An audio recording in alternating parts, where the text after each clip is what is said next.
করেছে।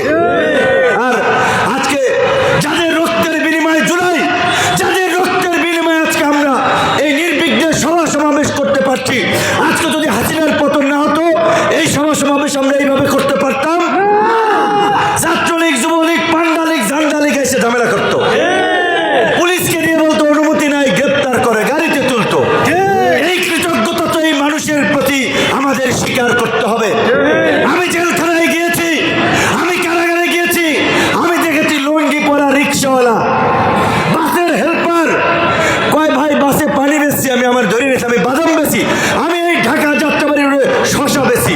এই সমস্ত লোকগুলাকে জেলে নিয়ে গেছে। তারা তো কেউ এমপি মন্ত্রী হওয়ার জন্য রাস্তায় নামে নাই, উপদেষ্টা হওয়ার জন্য রাস্তায় নামে নাই। তাহলে এই যে মানুষগুলো রাস্তায় নামলো, আজকে সেদিন পত্রিকায় দেখলাম এই জুলাইয়ের সুলতান না যেন কি একজন মারা গেছে, তার ছেলে মেয়ে এতিমখানায় দিয়ে দিয়েছে, খাওয়াইবে কে, পড়াইবে কে? এই দেশের প্রয়োজনে 1952 ভাষা আন্দোলন থেকে 71-এর মুক্তিযুদ্ধ, 90-এর স্বৈরাচার বিরোধী আন্দোলন, এই 24-এর গণ অভ্যুত্থান, ওই গার্মেন্টস কর্মী, রিক্সাওয়ালা, কৃষক, শ্রমিক সবাই রাজপথে এসে রক্ত দেয়। আর ওই এসির মধ্যে থাকা হারামজাদারা এমপি মন্ত্রী উপদেষ্টা হয়ে ভাগ বটোয়ারা করে।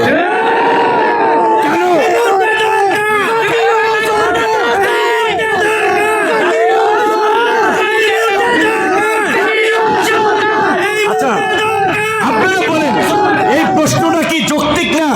কেন আজকে 9 মাস ধরেন যেই ছেলের হাত ভাঙছে, হার এক জায়গা থেকে আরেক জায়গায় জোড়া লাগছে, ওই চিকিৎসাটা যদি 9 মাস পরে করায় তার কিছু হবে না?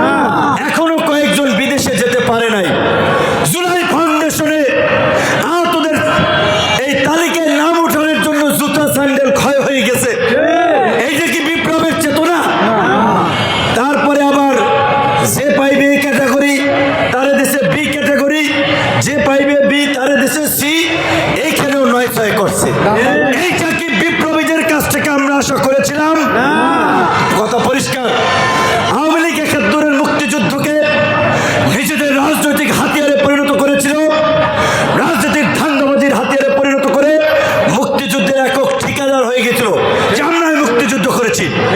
এই জুলাই গণ অভ্যুত্থানে আমার কোনো একক কৃতিত্ব নাই, কন্ট্রিবিউশন নাই, কোনো দলের নাই, আমাদের সবার কৃতিত্ব, আমাদের সবার কন্ট্রিবিউশন। কাজী এই জুলাই বিপ্লব নিয়ে ধান্দাবাজি, চেতনাবাজির রাজনীতি করবেন না।